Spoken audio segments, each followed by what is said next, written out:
Are you on edge? Come on. We live in challenging, edgy times, so let's lean in. I'm Sandra Bargman, the host of The Edge of Every Day, which airs bi-monthly on MaximizeU.life and iTunes. Tune in live with me and my friends and colleagues as we share stories and courageous conversations about pushing boundaries, exploring our rough edges, and walking between the worlds of what is and what is yet to be. Join me, Sandra Bargman, on the edge of every day on MaximizeU.life.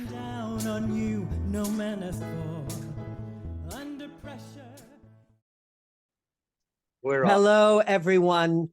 I'm Sandra Bargman, and welcome to the Edge of Every Day. Today, we are live in the Hive for our second episode in our new home at MaximizeU.life for an episode titled Solutions at the Edge of Change. Are you a change maker? Do you walk between worlds, between cultures, between systems? If you answered yes to any of these questions, the Edge of Every Day is the place for you. In a nutshell, this podcast is about pushing boundaries and exploring rough edges.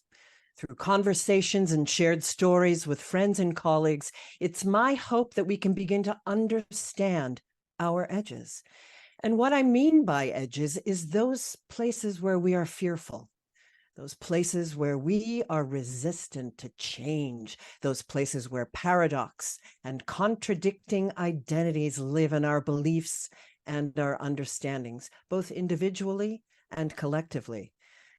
We live in edgy, challenging times.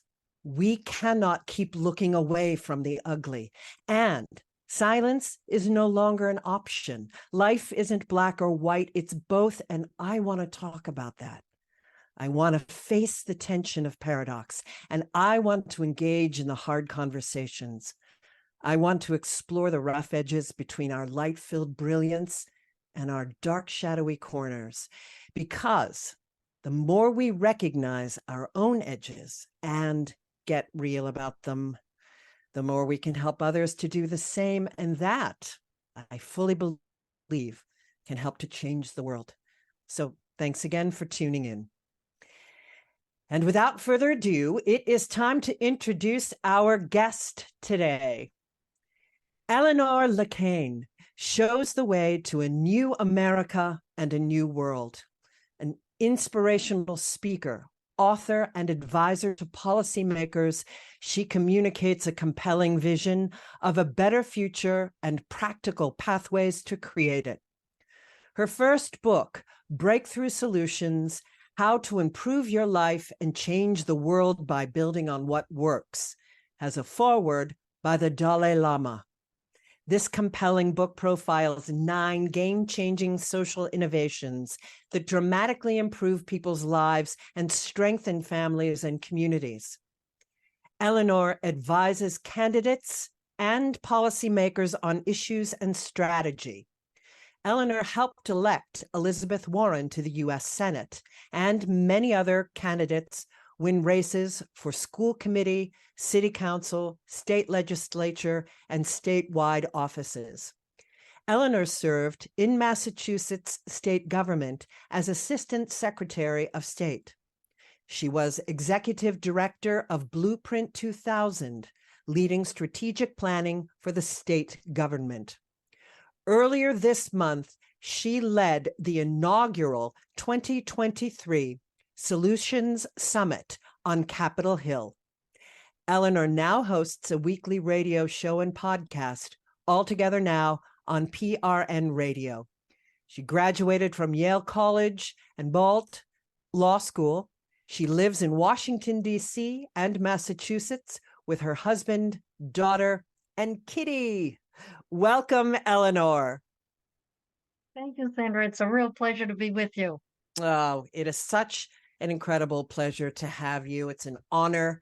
You are awesome. And I love to tell my listeners how I know my guests. And I had the extraordinary good luck to catch Eleanor in a wonderful conversation with Patricia Campanelle of Edgewalkers International. Now, as you know, Maximize You and Edgewalkers International have combined, have partnered to launch Edgewalkers Academy.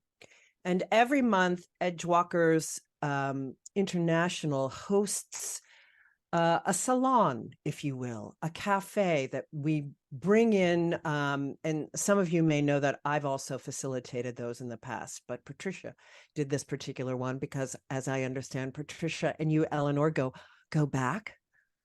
I love that. Well, anyway, it was a great enlivening conversation to learn about what Eleanor was creating, this Solutions Summit, learn about her work, learn about what she was creating, and understanding that it was coming right up, and that I needed to sign up quickly and get involved. So now that I shared that, Eleanor, when I did a deep dive, when I did a really deep dive on you while I was researching this conversation and listening to the summit, I came across this quote that really made me think of you and the work that you're doing, and hopefully the work that we're doing at Maximize You. Yale historian and Holocaust expert Timothy Snyder, a member of the Council on Foreign Relations, which includes former secretaries of state, which we're going to touch upon in our conversation, which is extraordinary work that Eleanor does, says this: stand out. Someone has to. It is easy in words and deeds to follow along. It can feel strange to do or say something different. But without that unease, there is no freedom. And the moment you set an example, the spell of the status quo is broken and others will follow. I feel like what you've created with the work that you do is all about breaking the status quo.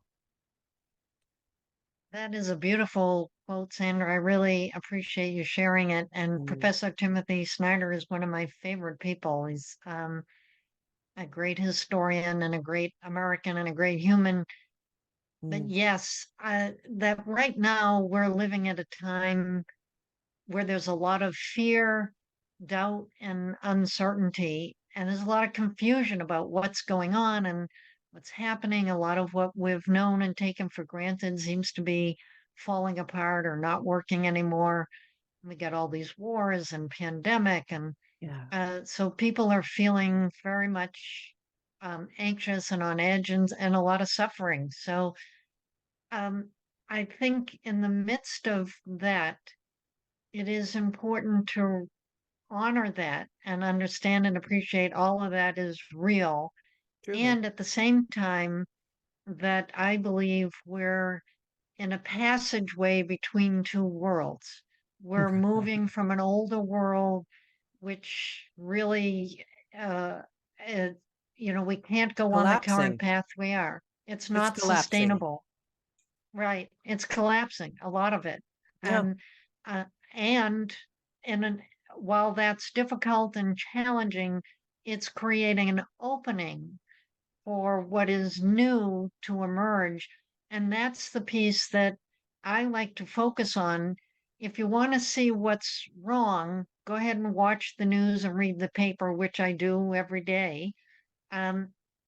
But if you want to see what's emerging and what's new, it's not going to show up in the news. So I've devoted my life over the past 30 years looking for what are these breakthrough solutions, what is emerging, where are the green shoots of the new world that's arising in our midst. And I am absolutely convinced that we are moving at a very rapid rate into what could be an amazing, wonderful period for the United States and for the world. And I've decided to focus on that. And that's what I wrote my book about, that the Dalai Lama wrote the introduction there too, the foreword. And that was the focus on the Solutions Summit this year. Was I was looking at what are the four of the toughest challenges we're facing. It's climate and environment. It's the democracy under siege. it's the inequality and wealth and the economic insecurity that the majority of Americans are feeling, and it's health, where we Yeah. have the majority of Americans are experiencing some kind of serious chronic health problem. And why is that, and what can we do about it? So I took these four major challenges and decided to do one day each, to focus on what are the solutions for climate, solutions for democracy, solutions for expanding the circle of prosperity, solutions for how do we prevent illness and help people who are sick Mm. heal better and faster. So that's what I did, and I'm just thrilled to my toes about what happened. It was really incredible. It was extraordinary. Well, you touched on my major takeaway, and you somewhat answered one of my first questions that I'm going to circle back to do. But this notion of that we are in this time of rapid change, things are collapsing down, but the fact that you are not going to hear about the solutions, that's something that was startling to me in all that was revealed. Why is the media not covering these solutions? Which is not a rabbit hole I want to go down right at the second. But certainly those were questions that I was asking. Thank God that you brought in people that could share the solutions that are being implemented. Not only did you well, I'm going to stop before we continue, because I want to go back and I want to ask this question because it's a favorite question of mine, that I ask all of my guests. And it now that we've kind of dived into some of this conversation, it will be interesting to see how you circle back and answer it. So the first thing that I always love to do, we talk a lot about identities in this world now, and the fluidity of our identity as our lives and change within this challenging landscape. So, Eleanor, what identity do you lead with? I consider myself a solutionary, and I that love that. is For uh, everyone who's listening, what is a solutionary? a solutionary is someone who's a visionary with bold solutions that can dramatically reshape our lives in a positive way. And and there's a sense of evolution about it. It's like you're an evolutionary being. You're helping humanity get to the next level of Mm, evolution. So it's indeed. got that evolutionary flavor and a focus on solutions, a focus on what we can do. It is so easy to get lost and depressed in what's wrong and what's falling apart. And yet there's so much around us that's right and coming together and emerging. And that shift in focus, I think, is very important for us individually in our personal lives. And it's very important for us as Collectively. Americans and as members of humanity to focus on where do we want to be and what are the actions that can help us get there. Indeed. So, well, this is a great seg into, I mean, I'm compelled to ask you, would you always think that of yourself as someone who was a solutionary, of maybe not had coined that term, but in the work that you chose to do? And this also brings me into my next question. Tell us a bit about some of your career choices along the way that brought you towards creating to breakthrough solutions, writing your book, creating the Solution Summit. Right. That's a great question. Well, I had a friend who I wanted to encourage to run for office, and she said, I will do that if you'll be my campaign manager. So I became campaign manager, having never been on a campaign in my life, for a citywide candidate for city council in Boston, Massachusetts. And against all odds, we won. And it was an incredible experience. So, and from there, the lieutenant governor asked me to lead the Blueprint 2000 project, which was futures planning for the state government of Massachusetts, which at the time was a $19 billion budget. So I I pulled together all these groups on different areas, economics, education, health, um, you name it. I had a group of experts and citizens connecting around what do we want for the future of the state in that area and how did it all interrelate. Right. So that was what kind of launched me into looking at all the different areas of public policy. And that I realized was a valuable resource for any candidate or any elected official. And I just, from that point forward, went on to focus. What can we do to make life better for people? What can we do to help people be healthier? To have make sure people have homes, to make sure people have greater economic security, to make sure every person gets a quality education. We can do all of this, Mm. but we're not doing it right now. So that's what launched me into it. And then I started advising candidates and elected officials on the positive, solution oriented policies that can create the community, the city, the state, the country, the world that we want. Mm. So, why do you think we're not doing it?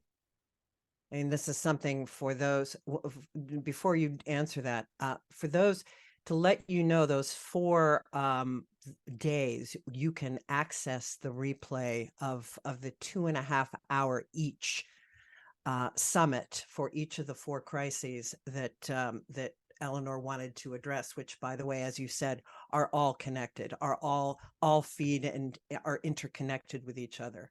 But you can access all of those online. So go ahead. Yes. So I think we can solve all of these. I would say there's several reasons why we're kind of swimming in a morass right now. Uh, Number one reason is the media is focusing on the breakdowns, not the breakthroughs. Yeah, for their click. And that is directing our attention to the so-called negative. It is actually a piece of what's needed, maybe, but it's making people, it's amplifying the horrors and the bad news and the scary things that are going on. Mm. And so I would say number one is the media is training our focus in on what's breaking down and not what's That's a breaking powerful through. statement. Training our focus. That's very powerful. So true.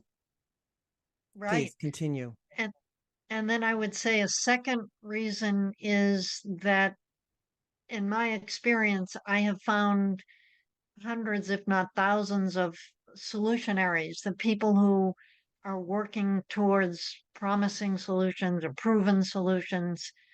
But often those solutionaries are not connected to the people who are making the decisions. So mayors, governors, members of Congress, they don't have access to these people. So that is part of why I created the Solution Summit, was to create a platform where I could bring together the people who have viable solutions, have them connect in with decision makers at every level, from city council, state legislator, mayors, governors. We had the chair of the National Governors Association participating, and we were broadcasting live out of the U.S. House on Capitol Hill, out of Congress. We had members of Congress involved. So I Extraordinary. gathered in this whole part of my life where I'd helped to advise candidates, help to win elections, help get good people into office. So I have this kind of whole world of elected officials that I'm connected to. And I have this whole world of creative problem solvers, um, visionary citizens taking action in a positive way. And I created the Solution Summit 2023 to bring together the solutionaries with the decision makers so that they would know what the solutions are and to accelerate for rapid implementation of key solutions to our vital challenges. Yeah.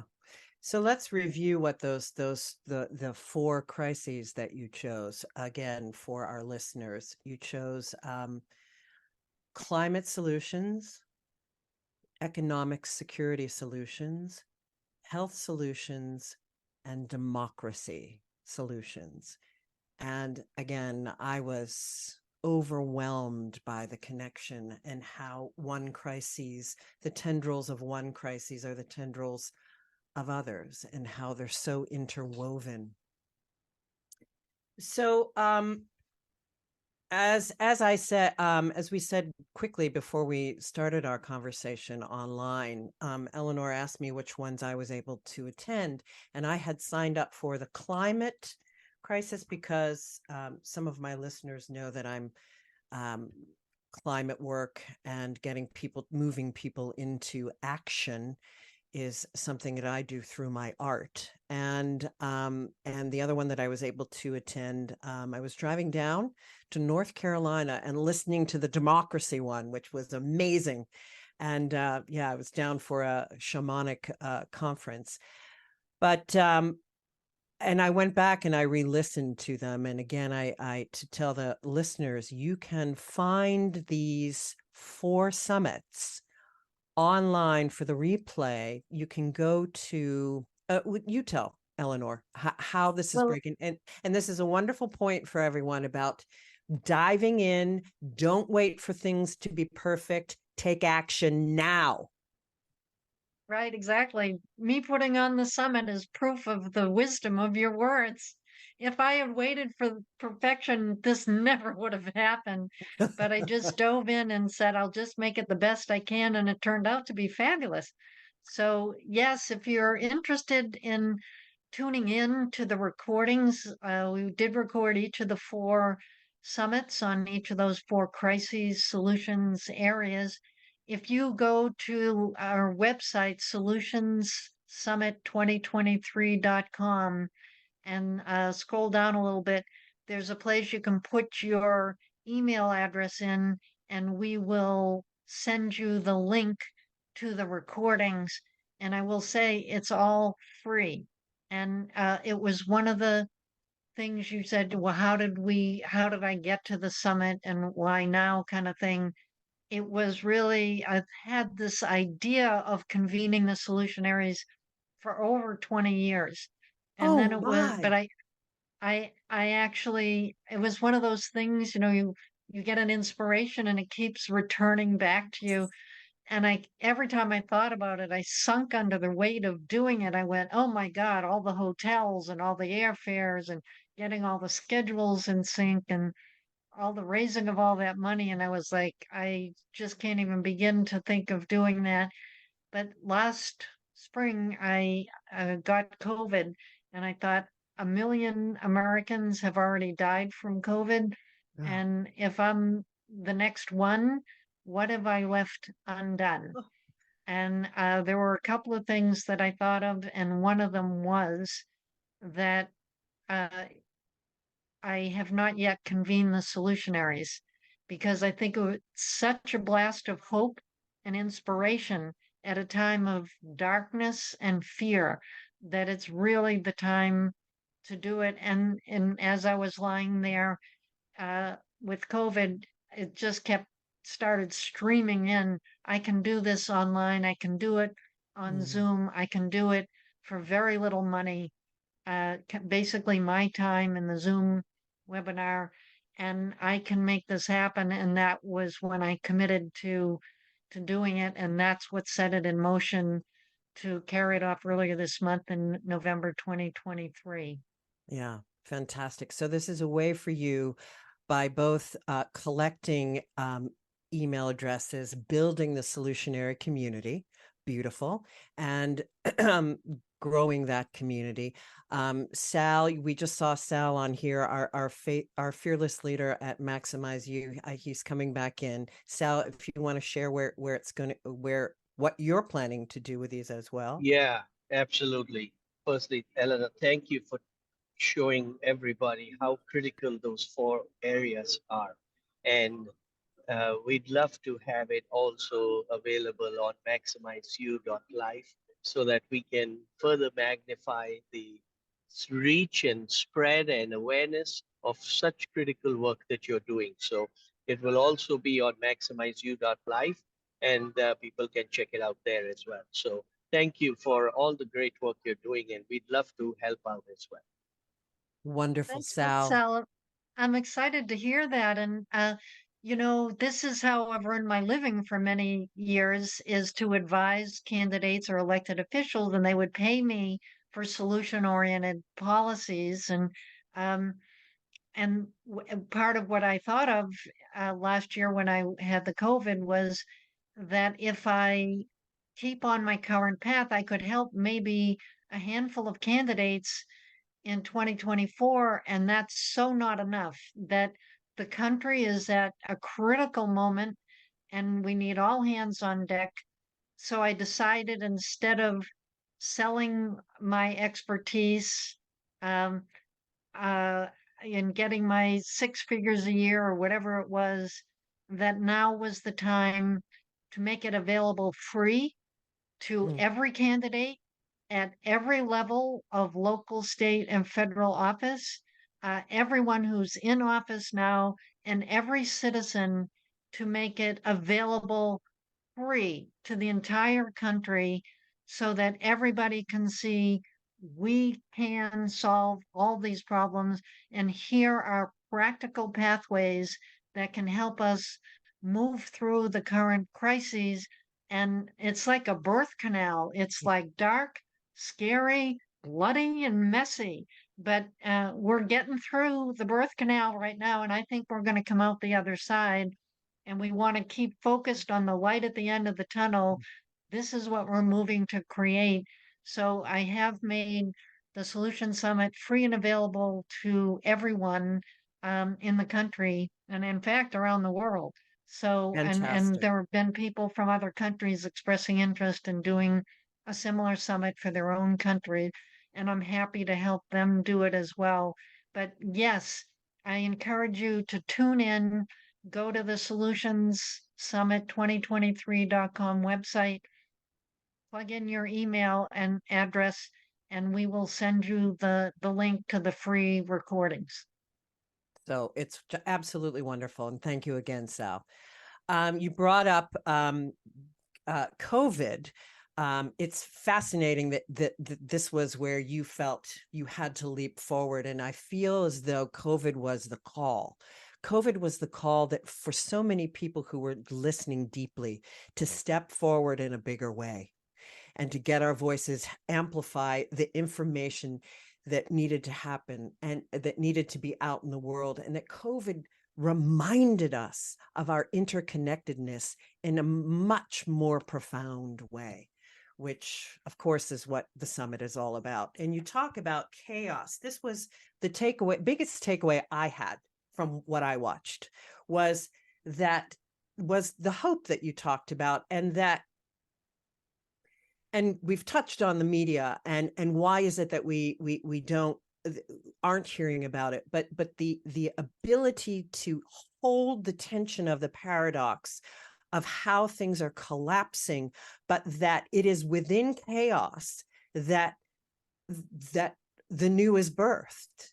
It is, you don't have the rebirth without a little bit of blood and this creative time. And that I don't know, was it Rebecca Solnit that said something, maybe it was her, about that there's a solutions movement that we're unaware of, that so much of this is happening. And it was such a delight to hear all the positive things that are being done, being birthed out of this chaos, and we're hearing it more and more.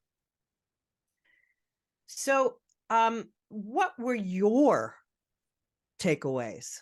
And I mean, in the work, in the solutions, in the planning of the thing, of the tiredness that you felt, what were your takeaways? Well, I was exhilarated. First of all, it was a dream come true for me to Yes. gather the solutionaries and also connect them with decision makers. That we had the chair of the National Governors Association. We had the head of the Association of Secretaries of State. We had a whole network, the New Deal leaders of local and state elected officials, and we had members of Congress. So a lot of these decision makers were involved and participating. So I was thrilled about that. I was thrilled to see we had 22 solutionaries convening them and seriously addressing each of the so-called, insolvable problems. We showed that we can solve every one of these. And the more we make progress in any one of them, it's going to help make progress on the other one. So I was delighted that, to me, it helps paint a picture of the United States and the world as it could be, and it's not that far away from where we are now. Yeah. That a few key actions that we could take could absolutely address this climate problem, could address the problem of widespread economic insecurity, and address the health. Absolutely. And I'm Yeah, and happy if we to talk address about one, we're starting to address the others. exactly right. And in fact, I had medical doctors on the health day, and I say to them, what do we need to do to improve the health of the people in the United States? One of the things they said is people need to have more money, that there are so many people that don't have enough income, that they're living in situations where they have toxic air, they're not able to afford really healthy food, Healthcare at organic all. food. Yeah.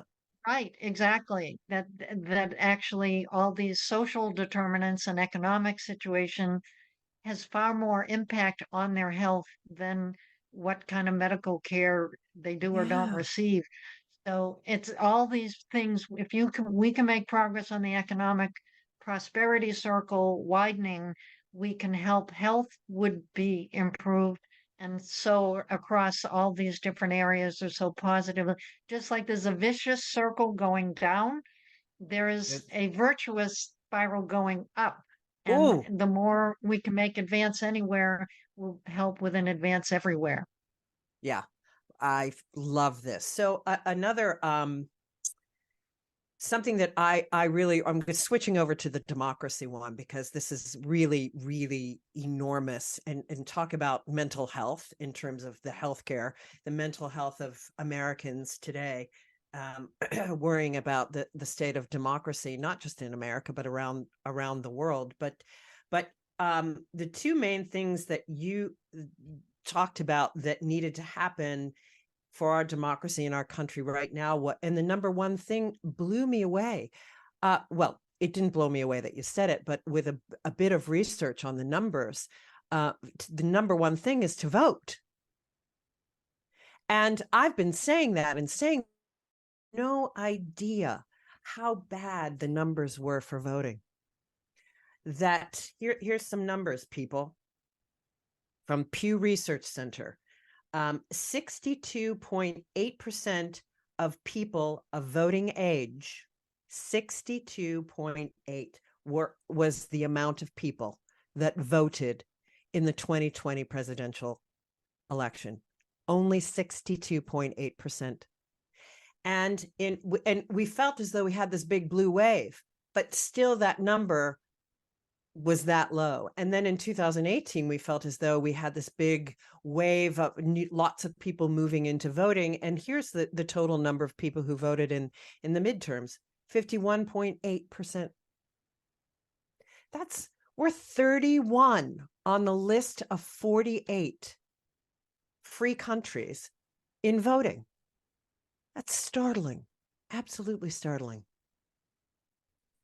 Right. So, well, I think as you heard on Democracy Day, the very first speaker, Nancy McLean, who wrote a fabulous book called Democracy in Chains, she explains that a lot of what's happening now is an effort by some very wealthy people who don't want block. government to work and they don't want majority rule. So they're working to suppress the vote. They're working and in a with the gerrymandering, with all kinds of ways to limit the power of the majority, because their agenda is so appalling that it would never win with a majority vote.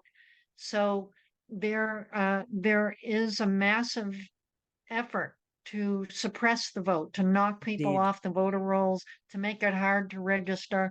I mean, I did some work in the 2020 election up in New Hampshire. I was working at the University of New Hampshire, enrolling students to register and to vote. Thank you. The voting station was like a mile off campus. And I'm like, I forget what it is, over 20,000 people on this campus. Why isn't there a voting station on the Right campus? here. You know, there's a deliberate effort to make it harder for people to vote. And so that's part of what we're up against. There's also an effort to convince people that your vote does not matter Indeed. because they're trying to make us not vote. And your vote so does we matter. need to, your vote is so critical. Remember, And that's what the beauty of democracy, is that you can vote. Power of the citizenry in the United States, our democratic republic. It's what women spent 70 years fighting for the right to vote, because they understood strategically it was the single most powerful thing women could do to advance women's rights, was to get the power of the vote. It was the key focus in the civil rights movement in the 1950s and 60s. Indeed. Was getting the voting rights, making sure African Americans were able and to safely register and to vote. Voting is free power. Voting is our way to select the people who are going to make decisions on behalf of our communities, our states, and our country. And we must claim that power. If we do nothing else, we must vote. Whoever you vote for is up to you. But as a citizen, it is our right and responsibility to register and to vote in every election, and we cannot afford to sit it out.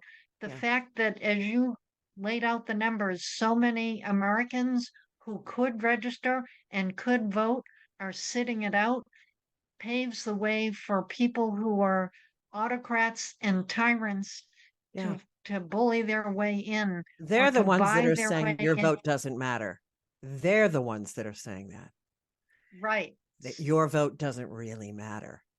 And just because it felt as though we had these, this blue wave, do not for 1 second relax and feel as though that these people are not, that this movement to keep suppression of the voting rights and keeping people away. And so this segs into my next takeaway, which was really quite something.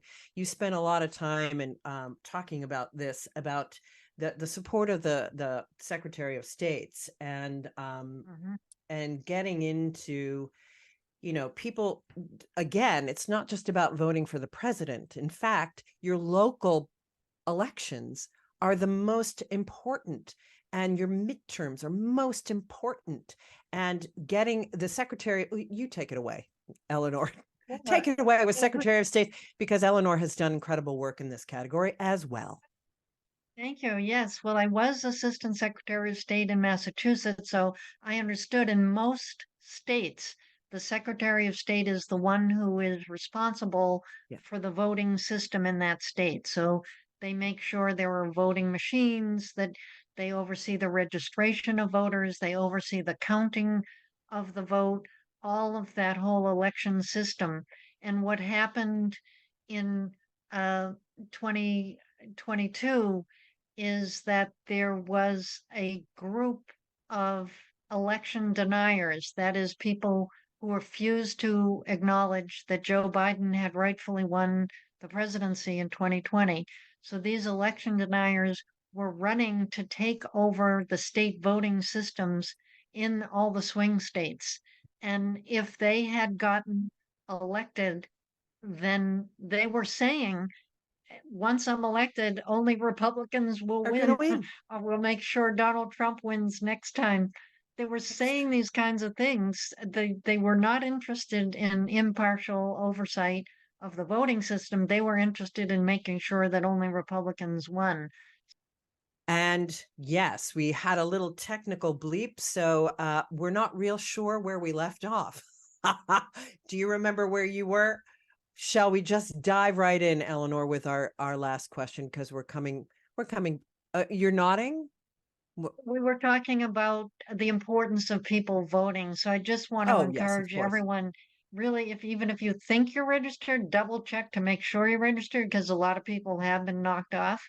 Yeah. So make sure you're registered and make sure you vote every primary, every election. Vote, vote.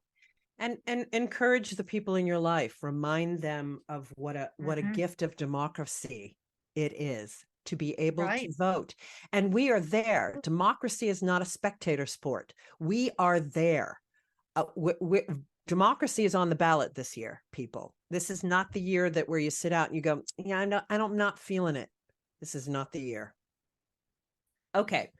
So I'm going to ask you my last question and then get into your leading edge. But I feel pretty strongly about this, about the generational change and how it will help. You know, do you think young people are going to reinvigorate democracy? What are you feeling about the generational energy around democracy?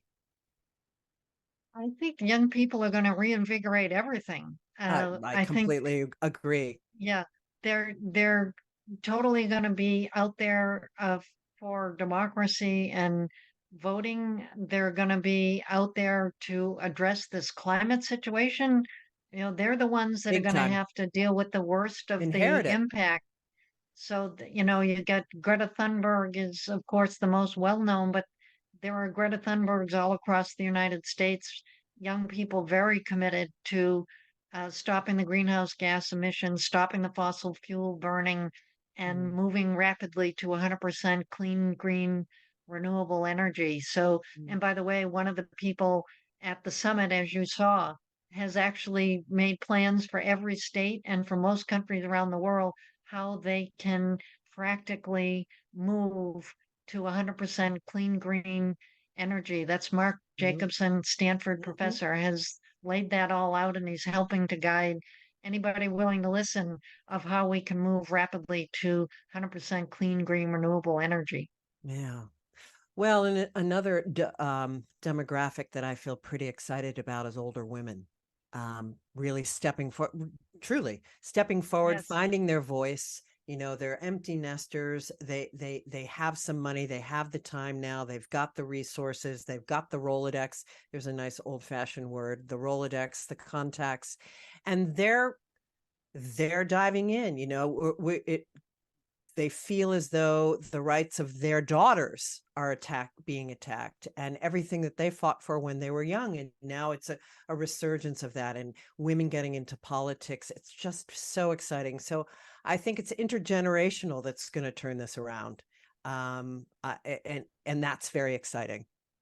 Absolutely. It's going to take all of us. And I you know, it bothers me when some of these people, you know, 60, 70, whatever, say, well, I've had my time. I want to turn it over now to young people. Like, no, you cannot exit the field right now. We welcome every new person, every young person, anybody who wants to help. We need all hands on deck right now. Do not abdicate and turn it over to next generation. They need our experience and wisdom, just like we need their youth and energy and vigor. So it is absolutely multi-generational. And you're right about the women. It's the first time in the history of humanity that we've had so many women who have so long lived after their children are grown and gone. Now we still have decades of our life, you know, 30 years or more, 40 years without having a family in the home. And that has freed up a lot of women to go, where can I make a contribution? How can I have a life of meaning and purpose? And to step in and to volunteer to help out at a polling station. We need election officials all across the country to just offer to help out. They're desperate for honest people to do it, because there are people who want to go in and rig the system when they get there. So we need honest people. Yes, I've done it. And so have I. Excellent. Yes, so yes, then just find whatever issue concerns you: climate, democracy, health, economic well-being and security.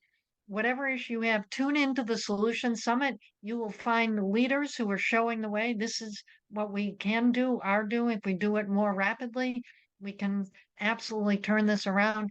And just pick one thing and start working on it.